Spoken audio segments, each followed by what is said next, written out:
so whether it's through the challenges that we had and the negotiations we had during our budget discussions, or whether it's workforce development and the hearings we've held and the efforts we've had to pass legislation to encourage workforce development, I want to thank you for your efforts.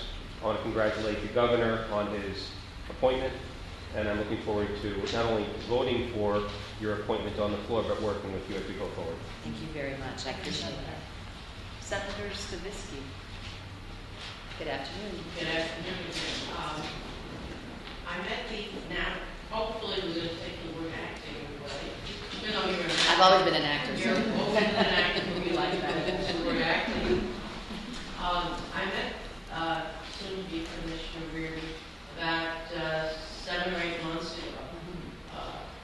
I represent in Queens a large community of electricians with substantial housing known as Electchester.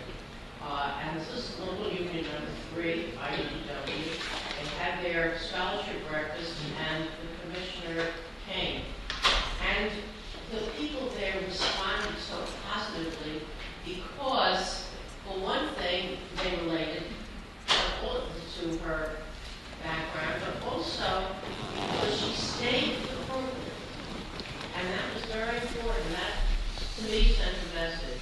And I have seen her come back to Local 3, as well as other unions. And I think it's important that, as legislators, we know that we contact the Commissioner's office, that there will be not just a response, but action. And so I congratulate you and look forward to working with you in the days ahead. Thank you.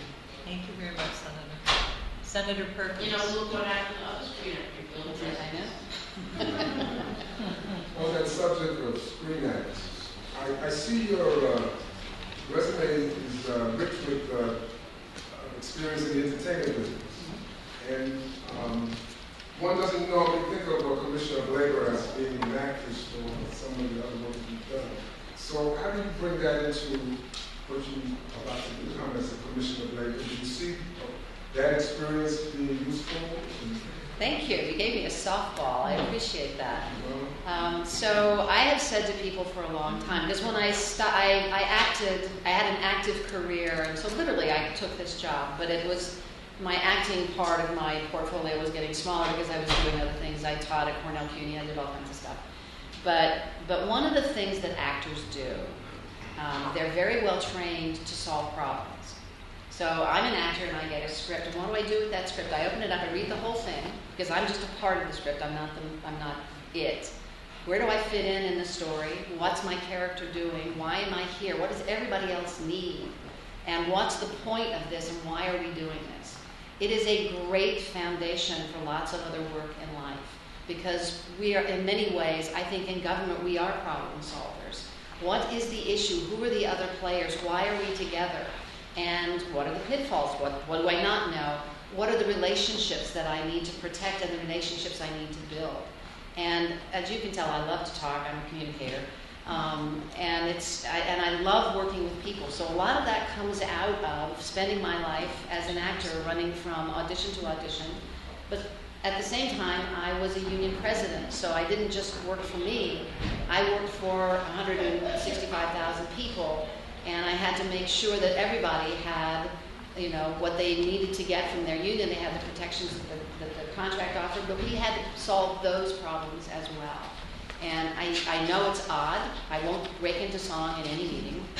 I won't have this. I used to tap dance a lot. That's another story. But that's what we all do. Yes, tap dancing as fast as I can. I think it was a book. Yes. But I think it's the ability to communicate and understand other people. But I do think that the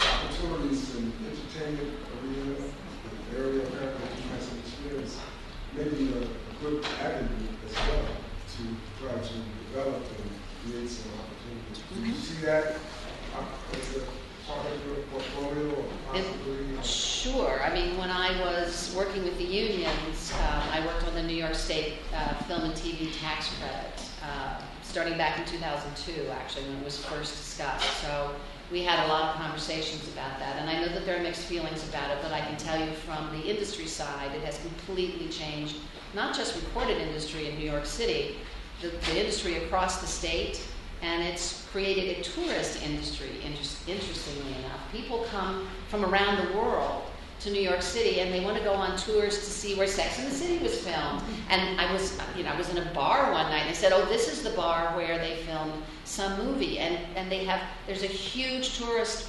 industry now who want to see where this work is done. So that means hotels, restaurants, boutiques, department stores, taxi cabs, the MTA. Think of what tourists do when they come to the state. And it's not just New York City. They go out to Long Island because it's one of the most beautiful places in the world, and they go up, around the rest of this beautiful state. There's filming that was done in Buffalo. I think it was the Mutant Ninja Turtles, and there's post-production work that's done in Rochester, and it really is a magnet to bring in lots of other kinds of work. The Tonys this last Sunday was, filmed in New York City, and Broadway is a many, many, many millions of dollars industry. All of it is an engine for people who have nothing to do with entertainment. And so think about the multiplier that has. I have many friends who work in the hospitality industry, and they have told me, thank God, this has happened because our hotels are full and our restaurants are booming and we're selling more clothes in our stores, and the streets are full of people who have money in their pocket and they want to spend it, and they don't just stay in New York City. And it's an international business. So yes, if it's an engine, I'll support it, but it's not the only engine. Whatever the engine is in your region, let's make sure it works, because we want to support everybody across the state, not just a locality. Thank you. Okay. So the question is on the nomination of Roberta. Oh, I'm sorry. Yeah, Senator LaBelle. I think you're a great actress, great talker. Well, you were a good listener. I am. Thank you. Thank you very much. Anybody else? Okay. The question is on the nomination and changing Ms. Reardon's title to Actor and Commissioner of Labor. So Roberta Reardon is Commissioner of Labor. Anyone want to? So moved by Senator Martin, seconded by Senator Kruger, Senator Stavisky, Senator Lanza, Senator Little, Senator Marcelino. Senator, okay. All those in favor signify by saying aye. Aye. Opposed? Congratulations.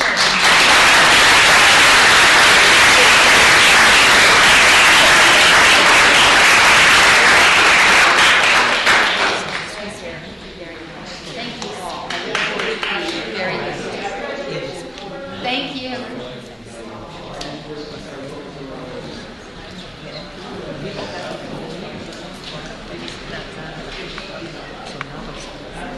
Next, we have Rosanna Rosado, the Secretary of State. Thanks for coming. I know there's a little movement, but let's have some order, please. So welcome. I know that you have brief remarks that you'd like to give, your opening remarks, so if we could give Ms. Rosado your undivided attention, please. Thank you. Thank you. Good afternoon, Senator Young, Senator Kruger, and members of the Senate Finance Committee. My name is Rosanna Rosado, and I have been nominated by Governor Cuomo to serve as New York's next Secretary of State. I am grateful for the opportunity to address you today regarding why I want to serve the people of New York State. I'd like to begin by sharing some things about me. I'm a native New Yorker, born and raised in the Bronx. To support our family, my mother was a hospital registrar and my father was a Teamster truck driver. With 2 incomes and lots of faith, they bought a house in Soundview where they raised 4 kids. I have never lived outside of New York. I went to college in Westchester, where I attended Pace University and got a BA in journalism. I had a successful 30-year career in media with a brief stint in city government. I always believed that if you could make it here, you don't need to make it anywhere else. During my career, I was a Room 9 reporter covering the Koch administration. I worked in television and won an Emmy at WPIX. Later, I went to work for Mayor David Dinkins as Vice President for Public Affairs at the New York City Health and Hospitals Corporation. When Rudy Giuliani was elected mayor, I remained in that same role in his administration for 2 more years. I spent the next 18 years at El Diario, the country's oldest Spanish language newspaper, first as editor and eventually as publisher. As publisher and CEO, I was responsible for over $22 million in annual revenue. But the best part of my job was representing the interests of my readers. Most of them, like many New Yorkers, are the product of a brave immigrant's decision to leave home and start a new legacy. The advocacy role inherent in being a newspaper publisher gave me a voice and a platform to promote change, to change public perception, and to empower our readers. Among the issues that have ignited my passion through the years are women's rights, prisoner reentry, and immigration. For me, the common thread is how we, as a society, treat those in need. When I left the paper on its 100th anniversary, I wanted to narrow my lens and focus on touching individual lives. Governor Cuomo had said to me that if you want to help 10 or 12 people a year, that's good, but if you want to help thousands, you must come to government. At that time, I thought I would be content to focus on the 30 students in my classes at John Jay College of Criminal Justice. But as I looked out at the classroom, I understood the challenges faced by so many students and their families. I was moved by the urgency of their needs, and I decided that I do want to help thousands. As you know, the New York Department of State is one of the most diverse agencies in all of New York State government. We address the ever-changing needs of the state's residents and businesses, and we strive to help New York State communities prosper. Though eclectic in scope, we provide essential services and assistance to local governments, businesses, community organizations, and the residents of the state. As an economic development engine, DOS licenses 32 occupations from real estate agents to security guards to barbers, and we assist aspiring entrepreneurs by making it fast and easy to form a business in New York. We provide grants and technical assistance to revitalize neighborhoods and coastal areas, and we help to reduce the cost of local governments. Among its many other missions, the Department of State also protects New York's consumers through its Division of Consumer Protection and works to eliminate poverty through the allocation of federal community service block grants. Through its Office for New Americans, the agency has helped newcomers learn English, assisted them through the naturalization process, and provided entrepreneurial training so that they may contribute to our economy and fully participate in the state's civic life. When they succeed, I believe we all succeed. I have a record of serving New Yorkers in many civic roles during my career. I was appointed by Governor Cuomo to the Port Authority of New York and New Jersey, where I served from 2012 to 2015. Since July of 2014, I have chaired the Governor's Council on Reentry and Reintegration of New Yorkers returning home from prison. Previously, I served on Governor David Paterson's task force on juvenile justice, and I have led transition teams for both state and city officials over the last decade. I've served on many boards, including the United Way of New York City and the September 11th Fund Board, which distributed millions of dollars in relief to families affected by the tragedy. It was a time when many of us in the private sector felt called to serve. I come to you today to say that it will be my honor to serve the people of New York State. I thank you for your time and consideration, and I am happy to answer any questions you may have. Thank you. Thank you very much. I know Senator Rivera would like to speak, as would Senator Squire and Senator Basham. Thank you, Madam Chair. So I have one question. Are you thinking anytime soon of moving back to the Bronx, perhaps? On the record. No, but in all seriousness, I'm going to let you off the hook on that one, because I know that you're happy in Westchester and whatever. But I am... You'd do anything to get another vote. No, I don't even want to move to my district, Madam Chair. I think, I will just say that I think that this is an excellent nomination from the governor. I have someone that I've been very honored for the last couple of years to call a friend, but longer than that, I have been an admirer of her work. Whether it's been in government or in media, I believe that she is a leader in New York, a model that certainly Latinos, particularly Latinos, need to follow. And I think that she's an excellent nominee.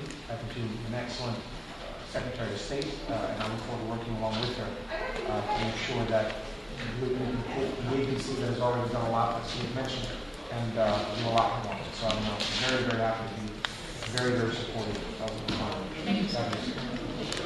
Senator Squadron. Thank you very much. I also look forward to working with you and having someone of your experience and energy is really great in this position. A few years ago, in a bipartisan way, and partnering with Senator Larkin, we were to create benefit corporations in New York State. These are for-profit businesses that can also pursue social and environmental benefit. After New York passed the law that really took hold across the country, but we were one of the first, and at the time we passed it, the biggest state to pass benefit corporations by the legislature. Secretary of State, in the role of incorporating businesses, has a key role here. And under your predecessor, we made some progress to take the incorporation of benefits corporations from a near impossibility to something that a very dedicated, technically minded individual can pursue through the Secretary of State website. But I would really love to work with you to go even part of it, to make sure that benefit corporations are included in the primary list of the possible corporations for people to create in New York, that on facts about the kind of corporations entrepreneurs might want to incorporate and create, benefit corporations are part of it, and have some reporting and public discussion as to how many benefit corporations are in New York State. You know, in my district, Etsy, which is a website many people are familiar with, and most crafty among us might even shop or sell on, it's grown. It's a tech company that's growing in New York City, in parts of Brooklyn. It went public as a benefit corporation. It's a very exciting kind of next generation way of thinking of business. And I think that as a state, the Secretary of State's office can do a lot more. So I would just hope to have your commitment to partner with me on that, and everything from the website and the reporting to creative ways to get the word out. I know that your real area of expertise is something that you have an extraordinary record. Thank you, Senator. I look forward to working with you on that. Thank you, Senator. Senator Montgomery is next. Yes, thank you. I just want to say hello again. The last time that I saw you was at John Jay as chair of the governor's reentry task force. And certainly, I'm just thrilled to see that you're going to be Secretary of State, and especially in light of the fact that you have a particular interest in reentry and those issues related to that. You're already familiar with some of the major organizations that in our state already. I just would like to put on also on your list of groups, you can say juvenile justice program. It's not totally juvenile justice because I promote it as also a Department of Labor program, but it's called Youth Bill. Yes, I know you. You know, thank you. It started in recent. And of course, so that's one of those programs that I think we can look forward to building for young people an opportunity that keeps them out of the system that they can, and that they can also be redirected, receive some skills and educational, hopefully, pipeline, putting them in a pipeline for changing their lives forever. So hopefully we can talk more about it, and there's one in Brooklyn. I'd love you to come to visit. I know there's some in Harlem, but I don't speak to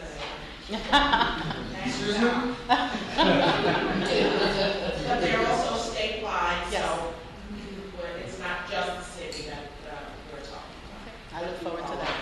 So thank you. It's so good to see you again. Thank you, Senator. Senator Little.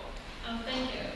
I represent the Northeast corner, and on such a nice day when you're being confirmed and appointed Secretary of State, I almost hate to bring up this issue. So perhaps we'll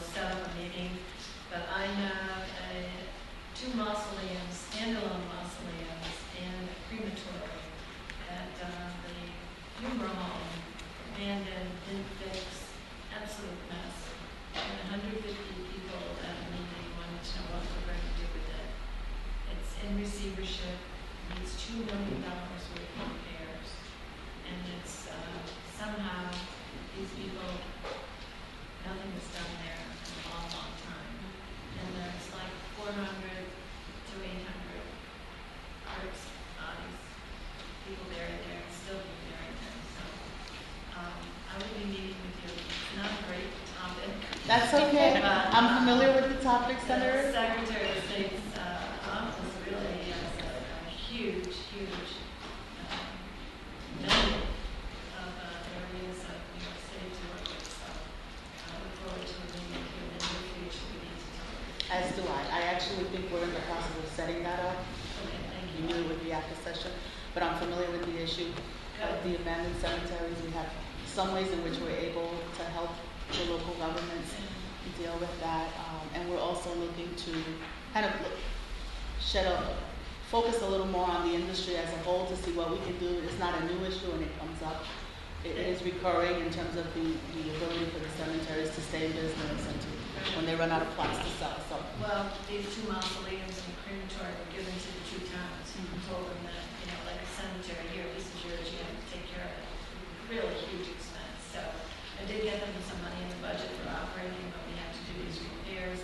And I'd be interested next session passing a bill that prohibits any such standalone mausoleums in New York State. I think there's only one other, and I think that one fell out too. Thank But we'll work together. Thank you, Senator. Senator Perkins. I just wanted to appreciate the work that you were doing as a journalist all those years to move on. I had the privilege of being subject of some of your stories. At that time, I was in the city council. So it's good to see you again. Wish you all the best in your new venture. Thank you. Thank you. Thank you, Senator. Anyone else? Very good. Then the question is on the nomination of Rosanna Rosado as Secretary of State. All those in favor signify by saying, oh, I'm sorry, we need a nomination. Senator Marcelino? I'm sorry, we'll give Senator Rivera nominate Senator Marcelino seconds, and all those, Senator LaBelle seconds. Aye. All those in favor signify by saying aye. Aye. Opposed? C. Congratulations.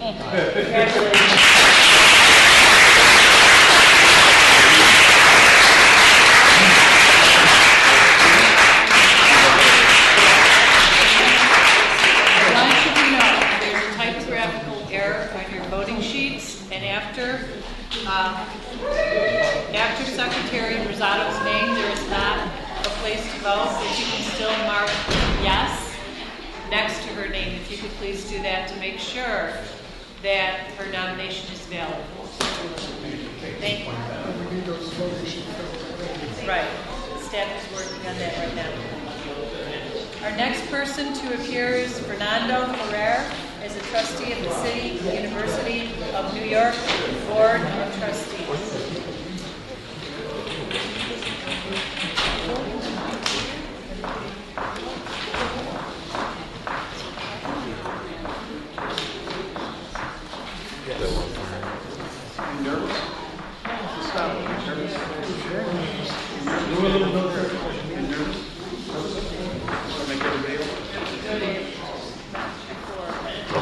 Okay, could I have our attention? So welcome. We so appreciate you appearing today. Maybe we can start with a little bit about yourself, although I think people may know who you are. Nominate the nomination. Second.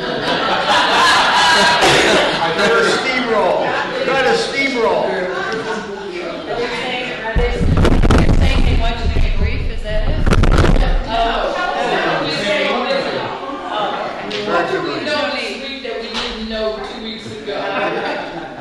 But also maybe what some of your goals may be for communities. Because, obviously, it's very important institution to New York State, but also the people, the students of New York. and some of the revisions. Thank you very much, Senator Young, Senator Krueger, members of the Finance Committee. I take your invitation to be brief seriously. Knowing that I may be one of the few people standing between you and dinner. And me and dinner. I appreciate the opportunity to be before you today. I've come before the Finance Committee before as a member of the board, which I'm still very proud to be a member of and serve as its vice chair. I was looking forward to this meeting and proud of this nomination and dear to me because I'm a graduate of City University, master's degree. My wife, twice over graduate, Lehman College and City College. City University is a big deal in my family. It's a big deal in many New York families. And not only within New York City, but outside of New York City. It's a pathway to be able to make your own contribution back to the city and state in which you live.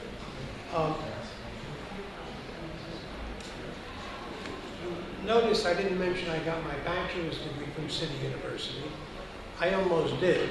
I went to NYU when it used to live in a good neighborhood in University Heights. That is now the home of Bronx Community College, and a wonderful institution in its own right. A campus that I spent 4 very happy years of my life.